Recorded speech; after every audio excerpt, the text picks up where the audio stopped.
It's cold here, colder than anything I've ever felt before. They say Alaska is the last frontier, but what they don't tell you is that there's something far darker out there.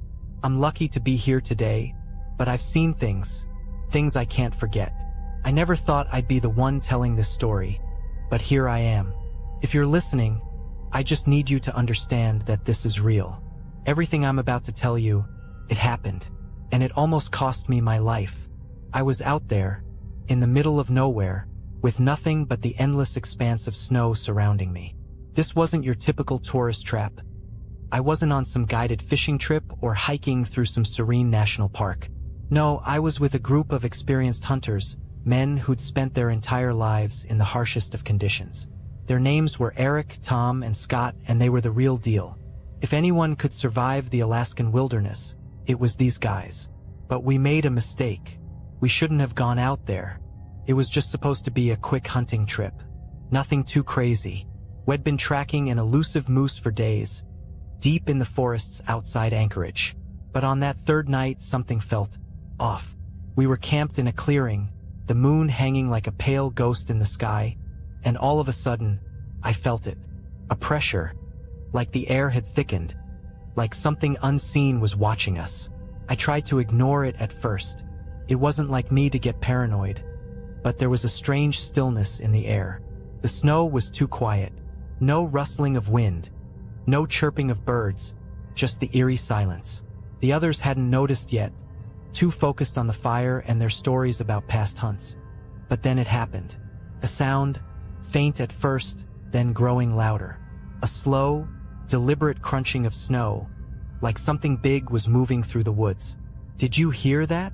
I asked, my voice coming out harsher than I intended. Scott paused, his hand halfway to his beer, and his eyes darted toward the edge of the trees.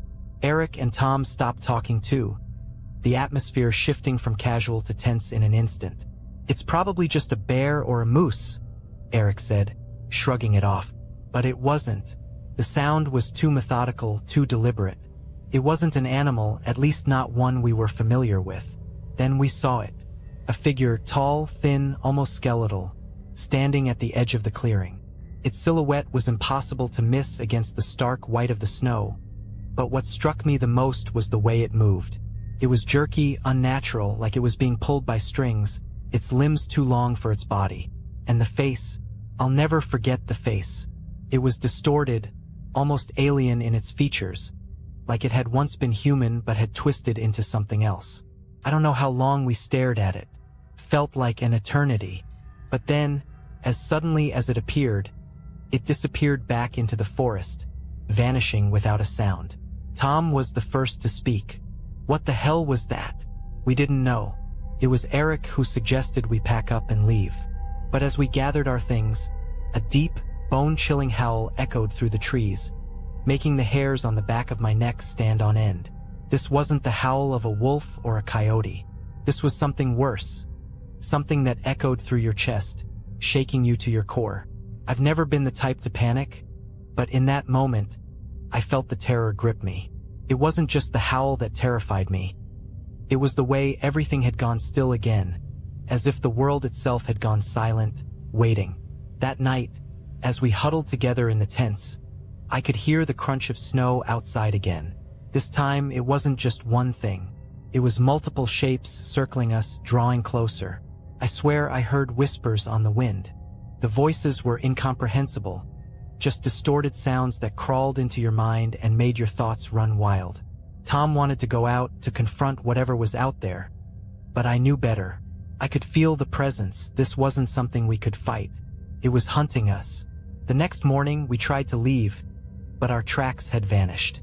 All those hours of trudging through the snow, marking our path, only to find it wiped away like we had never passed through. The forest had swallowed us whole. We weren't just lost, we were trapped. I don't know how long we were out there, but I remember the panic setting in. We hadn't seen any more figures, but that didn't matter. The feeling that something was watching, waiting, never left. Every crack of a twig, every rustle in the bushes, made our hearts skip a beat. We made it out barely. By the time we stumbled back to civilization, I was covered in frostbite, half dead from hunger and exhaustion. I never spoke to Tom or Scott again. Eric didn't make it back. They found his body a week later, in the exact spot where we'd last seen that thing. But it wasn't just his body that was found. His eyes, they were wide open, frozen in terror. But the worst part? There were no tracks leading to him. It was as if whatever had killed him had just appeared out of thin air. I don't know what we encountered out there, but I know one thing for sure. It was waiting for us.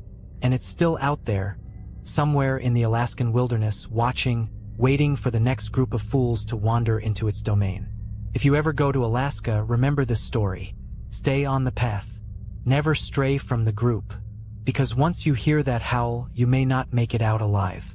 The last thing I remember is the sound of the wind carrying something with it. Whispers, maybe, or something else. But I'll never forget it.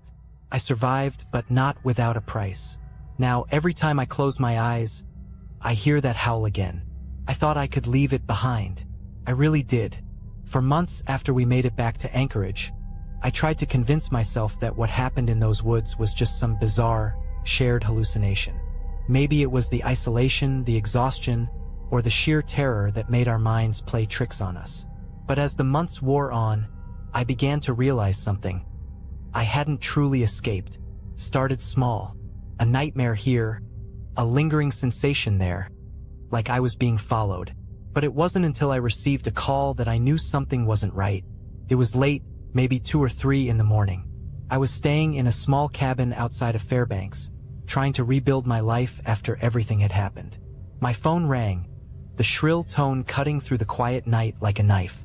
I almost didn't answer, but something in my gut told me I should. "Hello," I answered, my voice rough with sleep. "Ben?" The voice on the other end was crackling, almost distorted, but I could tell who it was right away. It was Scott. "Scott? What's going on?" I asked, sitting up straight in bed. His voice sounded panicked, frantic in a way I hadn't heard in him before. "You're still in Alaska, right? Still near the woods?" he asked, his words tumbling out in a rush. "Yeah, I'm not far from Fairbanks. Why? What's wrong?" He was silent for a moment before he spoke again, his voice trembling. "I saw it. It's real, Ben. It's real, and it's not just out there in the wilderness. It's here. It's in the city." I felt my heart drop into my stomach. My breath hitched in my chest as I tried to process his words. "Scott, what the hell are you talking about? What did you see?" He paused again, like he was trying to find the right words. But when he finally spoke, the terror in his voice was undeniable. "I saw it in the woods last night. I thought it was gone, that we had escaped. But it's been following me, Ben. It's not just some monster. It's a force. It's like it's drawn to me. I don't know how much longer I can outrun it." I could hear him breathing heavily on the other end of the line, and I knew something was seriously wrong. "Scott, calm down. You need to tell me exactly what happened. Where are you?"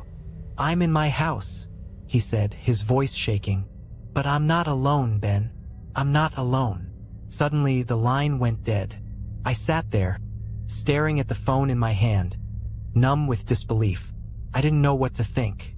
I had lived through it, but hearing Scott's panic, hearing his terror, made me feel like I was right back there, lost in those woods again. The same haunting feeling settled into my chest. Something was still out there. I grabbed my coat and rushed out of the cabin. I didn't know what I was going to find, but I knew I couldn't ignore it any longer. My feet barely touched the ground as I drove toward Scott's place in a daze. The snow was falling heavily, and the headlights of my truck cut through the blizzard like a knife through fog. It took me nearly 2 hours to get to his house. By the time I pulled up to the cabin, the place was dark. Too dark. No lights. No movement. I stepped out of the truck, the cold air biting into my skin, and walked to the front door. It was ajar just slightly, as if someone had left it that way in a hurry. My heart pounded in my chest as I pushed the door open, the old wood creaking under the pressure. "Scott," I called, my voice echoing in the silence. No answer. I stepped further into the cabin, the smell of stale air and something metallic filling my nostrils. As I entered the living room, I froze. The entire room was covered in deep red streaks, as if someone had painted the walls with blood. But it wasn't the blood that caught my attention.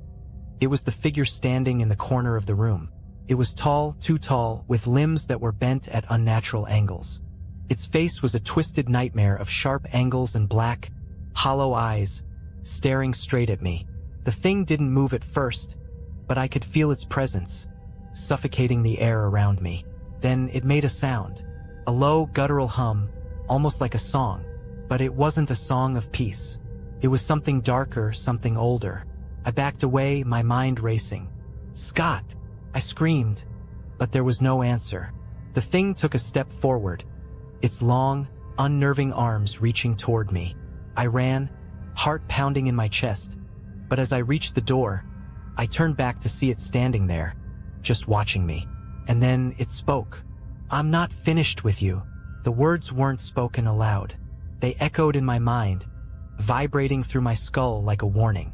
The cold air seemed to freeze in place around me, and I knew in that moment that whatever this thing was, it was after more than just us. I ran out of the cabin, stumbling through the snow, not looking back until I reached my truck. I didn't know if Scott was alive or dead, and in some twisted way I didn't want to know. What I did know was that the creature from the woods wasn't just a thing that lived in the forest. It had followed us here. It had followed me. It's still out there somewhere waiting, and I don't think it's done with me yet. I don't know why I'm still here. I should have left. I should have packed up everything and gotten out of Alaska for good. But something, maybe it's guilt, maybe it's some twisted form of unfinished business, keeps me here. Every time I think about leaving, I hear that whisper. It's not a voice. It's the wind, but it feels like a voice. It feels like it's calling my name. It's the same voice I heard in the woods that night, the one that never left my thoughts. And I know deep down that it's still out there waiting. After what happened at Scott's cabin, I didn't go to the police. Couldn't. I didn't know what to say. How do you explain something like that to people who would never believe you? Who would laugh and dismiss it as some wild hallucination from too much time in the wilderness? So I kept it to myself, tried to move on, tried to convince myself that I was the only one left to carry the weight of what we'd seen. But then came the phone call. It was about 3 weeks later, the dead of winter. The days were short, and the nights felt endless. I was sitting in a diner in Fairbanks, nursing a cup of coffee and trying to pretend I wasn't haunted by the things I'd witnessed. The storm outside howled against the windows, but I barely noticed anymore. The storm inside me was far worse. That's when my phone rang again. I froze. It was a number I didn't recognize, but something in my gut told me to pick up. "Hello." I answered, my voice shaky, though I didn't know why. "Ben." It was Eric's voice. I hadn't heard from Eric since we'd left the wilderness. After everything that happened, he'd gone back to his family in the lower 48. He had stopped returning my calls, and I'd figured he wanted to forget about it all, just like everyone else. But here he was calling me after all this time. "Eric? What's going on?" I asked, trying to keep the panic out of my voice. Ben, I don't know how to say this, but..." Eric's voice cracked, and for the first time since I'd known him, I heard fear in his tone. It made my blood run cold. "It's back. It found me." I felt the weight of his words settle in my chest like a stone. "What are you talking about?" I asked, my voice barely above a whisper. "I didn't want to tell you," he continued, his voice barely audible. "But it's been following me too. I thought I could outrun it, but it's everywhere now. It's in my house, it's in my dreams. I don't know how much longer I can keep this up. I can feel it getting closer. I think... God, Ben, I think it wants to take me next." I could barely breathe. The same thing, the same horrifying thing that had stalked us in the Alaskan woods, was now tormenting Eric. It was no longer confined to the wilderness. It was everywhere, and it was getting closer. "I'm coming to you," I said without thinking. I didn't know how, but I knew I couldn't let him face this alone. "No," Eric gasped, his voice strained. "Don't come here. You don't understand. You don't know what it's like when it gets close. You won't survive it, Ben. I just wanted to warn you. You can't escape it. It's not just in the woods. It's in everything now. It's in your mind. It knows who you are. His words made my skin crawl, but there was something in them that broke through my panic. A deep, almost desperate plea. What do you mean? I asked, my heart pounding in my chest. I don't know how to explain it, he said, his voice shaking with fear. But once it's latched onto you, it doesn't let go. You can run, you can hide, but it's always there, watching, waiting for you to slip up. I was shaking, my hands trembling as I held the phone to my ear. Eric, where are you? I need to see you. We need to figure this out together. I'm at my cabin, he said, his voice barely audible now. But Ben, please don't come. Don't. And then the line went dead. I don't know how long I sat there, staring at the phone in my hand, my mind racing. It wasn't like Eric to panic. He was one of the toughest men I'd ever met. But hearing the fear in his voice, the way he begged me not to come, it told me everything I needed to know. Whatever this thing was, it was getting worse. And it wasn't just haunting us anymore. It was feeding on our fear, and it was closing in. I didn't hesitate. I grabbed my jacket, paid the bill, and rushed out of the diner. The storm outside was worse than it had been all night, but I couldn't wait. Eric was out there, alone, and I wasn't gonna let him face this thing by himself. It took me hours to get to his cabin. By the time I arrived, the wind was howling, and snow was falling in thick, impenetrable sheets. I pulled up to the cabin, my headlights cutting through the swirling snow, but there was no sign of Eric.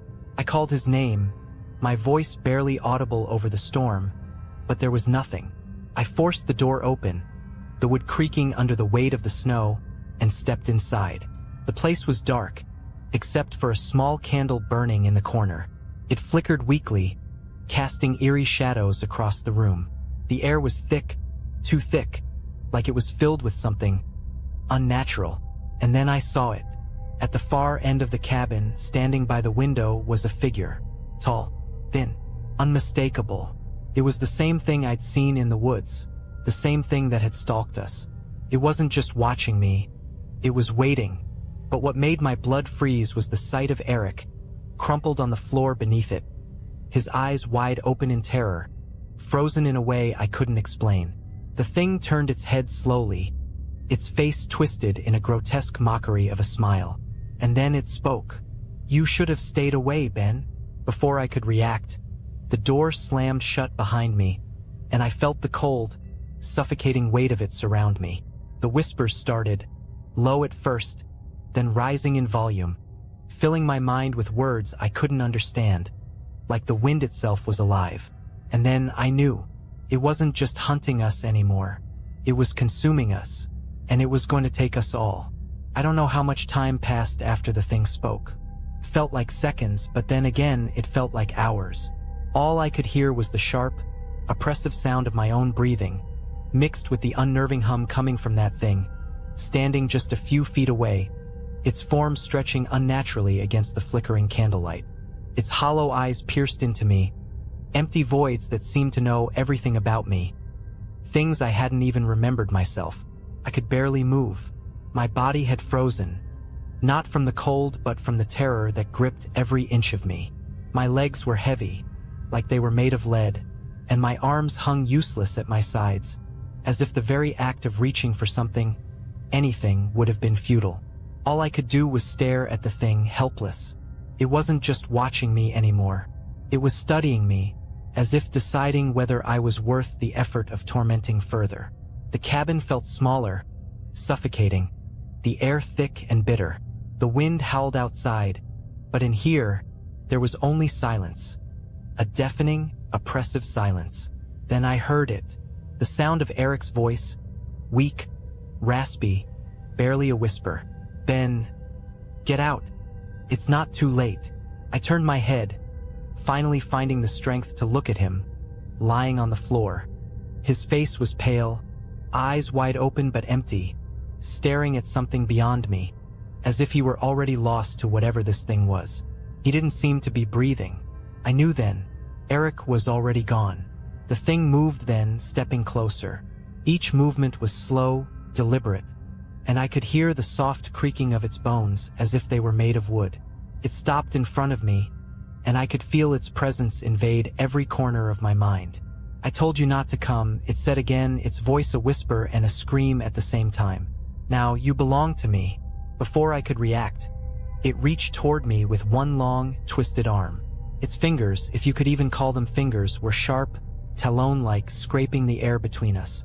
I could feel the cold radiating from them, a cold that went deeper than the skin, burrowing into my very soul. I stumbled backward, the horror overwhelming me, but I couldn't move fast enough. The air seemed to slow down, and I felt like I was trapped in some twisted dream, unable to wake up. It was all around me. Its presence, its words, its touch. I felt its fingers brush my cheek, and in that moment, I was sure it would drag me into the same frozen nightmare that had taken Eric. But then something changed. I don't know how or why, but the pain, the suffocating weight of the thing's touch, faded. I don't know if it was my will to survive or something else entirely, but I managed to break free. I bolted toward the door, every step heavier than the last, the darkness closing in around me, whispering in my ears, urging me to stay, to give in. But I couldn't stop. I had to get out. I had to survive. I didn't look back as I ran, crashing through the snow, the storm battering me from every side. I could feel it, though, the pull of it, the weight of its presence still lingering in the air, chasing me even though I was miles away from that cursed cabin. I don't know how I managed to make it back to my truck. The snow was falling heavier than ever, and I could barely see through the windshield. I slammed the door shut, locked it, and started the engine. I shouldn't have looked back, but I did. The cabin was gone. There was nothing left but the storm, the swirling white madness of it. The wind screamed like a living thing, howling its fury into the void. But through the blizzard, I could make out a figure standing by the road, just barely visible, its form bent and broken. The same twisted thing. I don't know how it followed me. I don't know how it found me in the storm, but it did. It was always there, waiting, watching. As I drove, I felt its presence following me, not in the truck, but in my mind. The whispers were louder now, clearer, echoing through every thought I tried to have. It was inescapable. I kept my eyes on the road, the world a blur of white. I drove for what felt like hours, the fear gnawing at my mind. I couldn't think straight. I couldn't breathe without feeling its weight on my chest. The thing had followed me, and no matter how far I went, no matter where I ran, it would always be there, just out of sight, watching. By the time I reached the nearest town, I was too far gone. I had seen too much, felt too much, and I knew, deep in my bones, that it wasn't over. It would never be over. Not for Eric, not for me, and certainly not for anyone else foolish enough to think they could outrun it. I moved away shortly after that. I never stayed in one place for too long. I kept to the cities, the crowds, hoping the noise would drown out the whispers in my mind. But I know now. I know what I didn't understand before. The thing, whatever it was, isn't just a creature. It's not bound by the laws of nature or time. It feeds on fear, it feeds on the dark corners of your mind, and it follows you. It doesn't need to be in the woods. It can be anywhere. And that thought, it's always with me, because no matter how far I run, it's still out there, somewhere, waiting for me. Waiting for the next person to wander too far off the path. Waiting for the next soul it can claim. And this time, I don't think I'll be able to outrun it. I wish I could say that moving away, leaving Alaska behind, somehow broke the curse. That I found peace, that the whispers faded, that I was finally free. But I wasn't.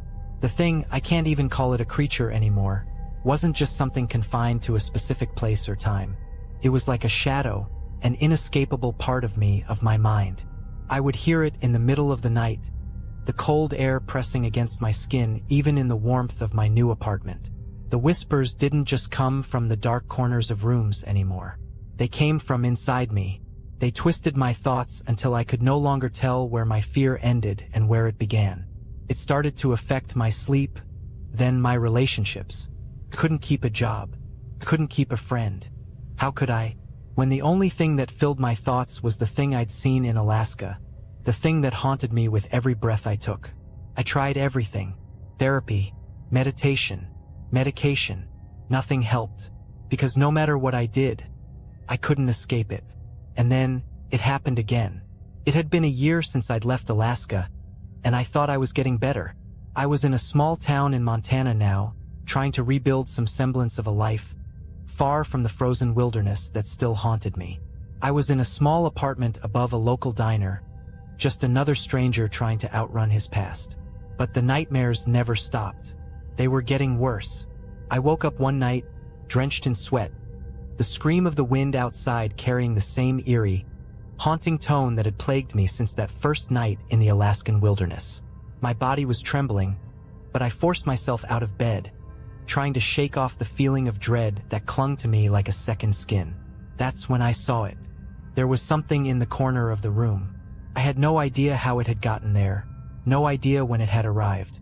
The shadows of the room seemed to twist and bend around it, as if the very air had contorted to accommodate its presence.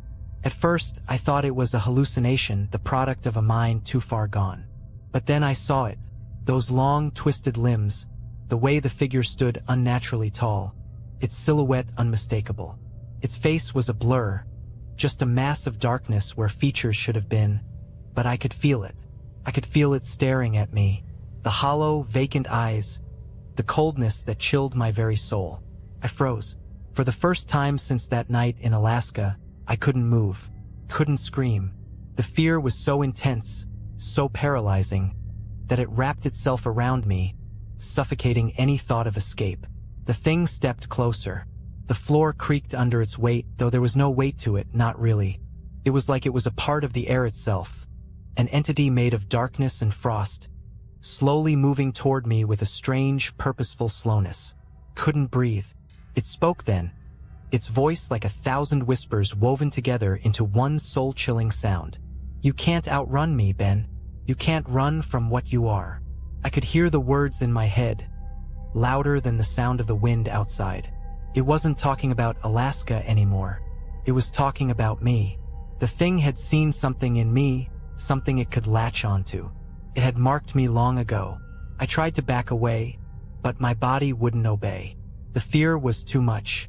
My heart was pounding in my chest like it was about to explode, but nothing happened. I couldn't move, couldn't scream. And then it reached out its hand. No, its claw, long and cold, brushing against my skin. I felt a searing, biting cold where its fingers touched me.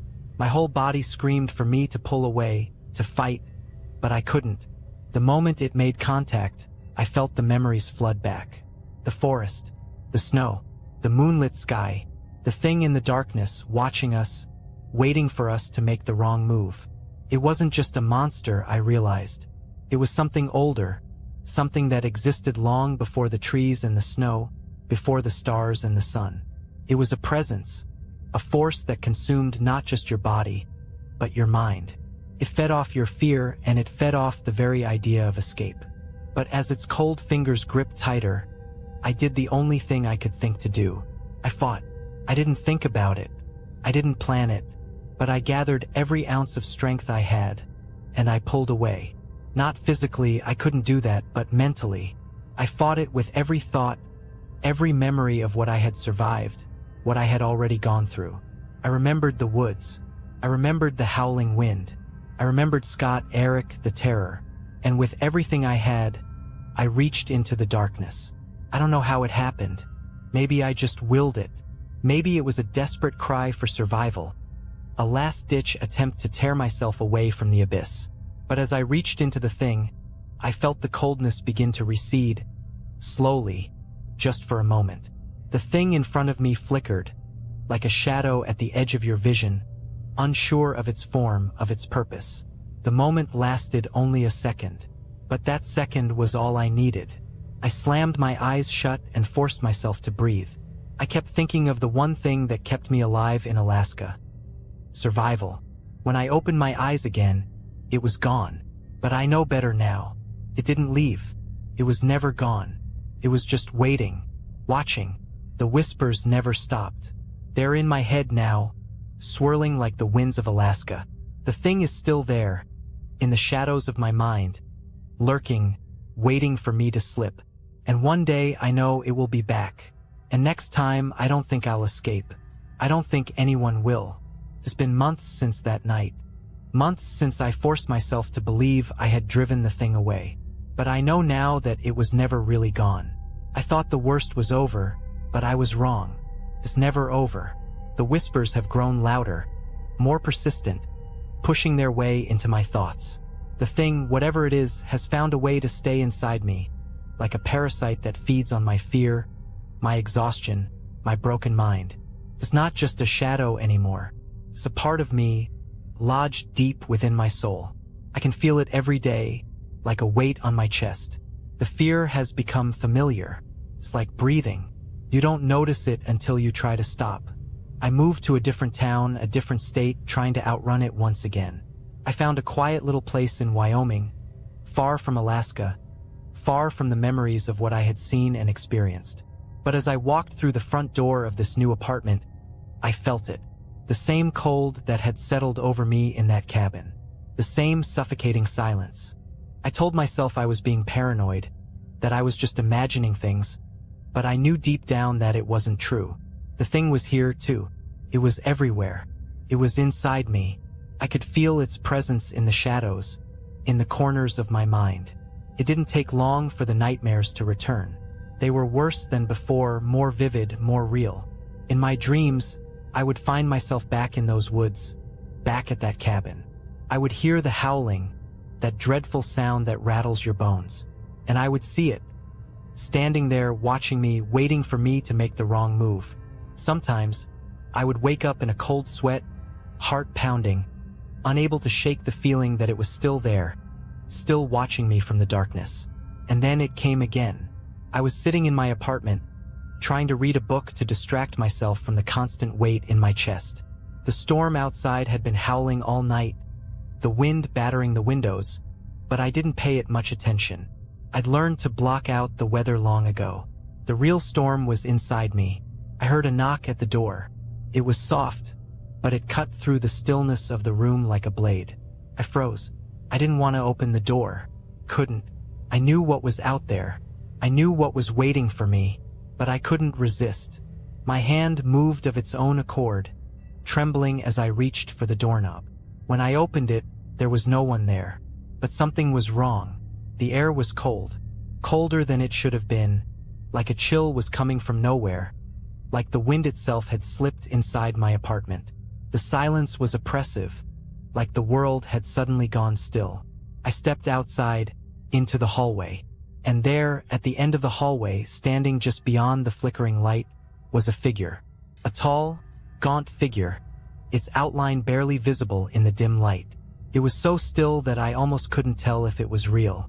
The darkness around it seemed to bend, as if the very air itself was afraid to touch it. I knew what it was before I could even see its face. It was the thing. It was here.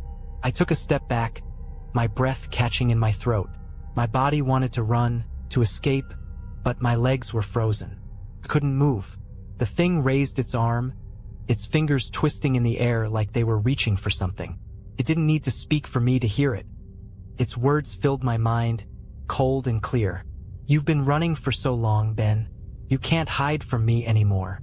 It was the same voice, the same whispers, but there was something different about it this time. The presence wasn't just around me.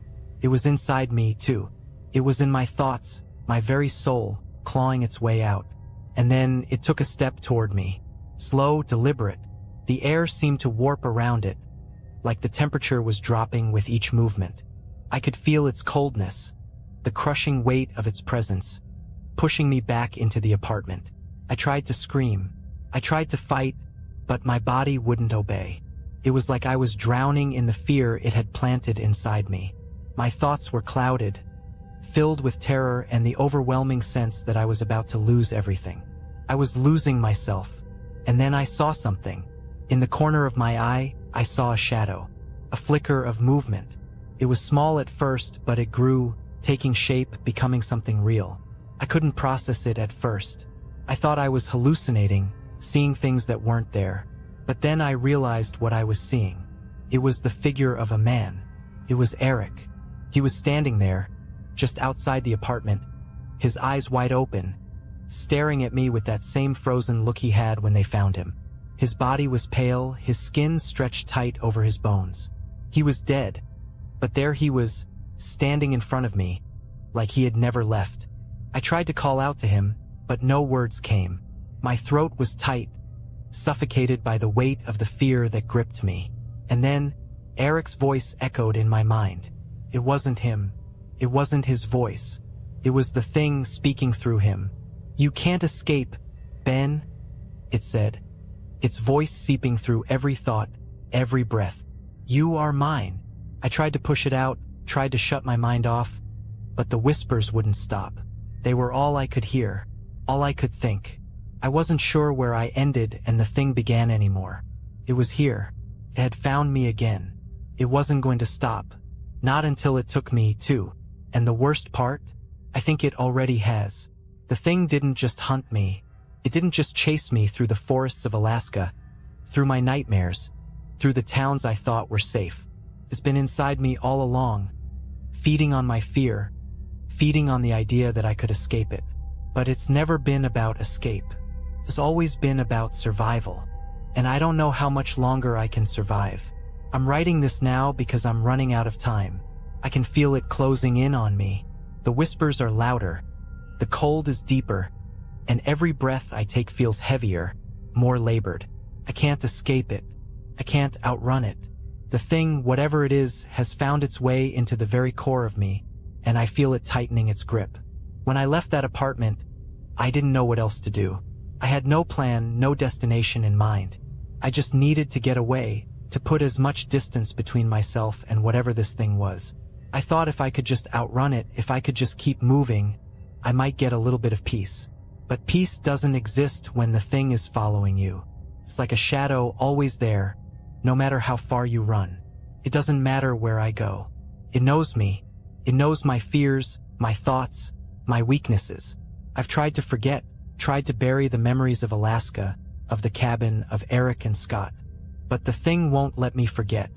It reminds me every single day. I went to a therapist trying to convince myself that it was all just trauma, a figment of my imagination. I thought maybe I was just losing my mind after everything I'd seen. But the moment I sat in that office, the thing was there, lurking in the shadows, just beyond the therapist's smile. Its cold fingers brushed against the back of my neck, and the whispers started. "You can't outrun it," it said. The therapist couldn't hear it. She just smiled, nodding, asking questions. But I couldn't focus on her words. I couldn't hear her over the sound of the whispers. The feeling of something dark, something ancient, wrapping itself tighter around me. That night, I didn't go home. Couldn't go back. I couldn't stay in any place long enough to feel safe. So I drove. I didn't know where. I didn't care. I just needed to move. The road stretched out in front of me, endless and dark, the headlights cutting through the night. The snow flurries danced around the truck, swirling like a blizzard. But there was no escape. There was never an escape. Hours passed. The cold inside my truck was unbearable. The heat was on full blast, but it didn't matter. The cold, the real cold, was inside me now. That's when I saw it again. Out of the corner of my eye, I caught the flash of something in the distance, too far to make out clearly but familiar. Something tall, too tall.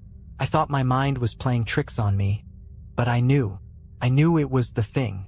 I slammed on the brakes, the truck sliding on the slick road, but I didn't stop. Couldn't stop. I had to see.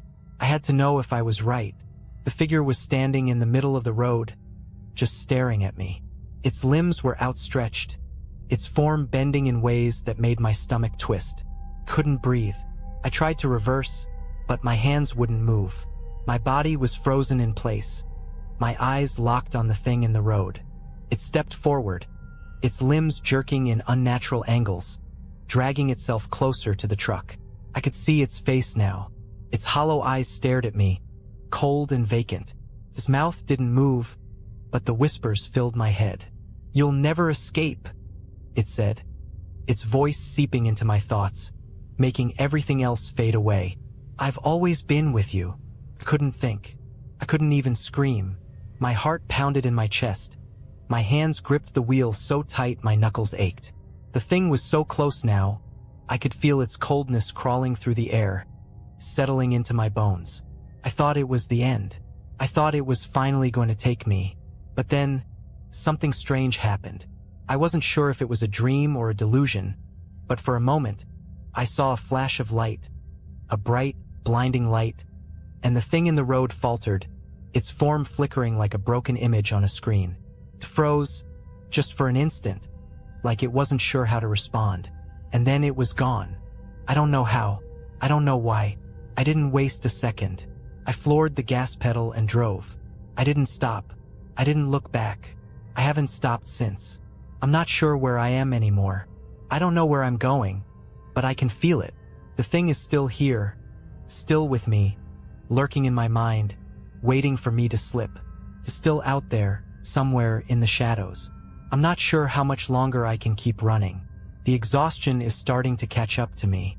The whispers are getting louder, more insistent, and I can't escape them.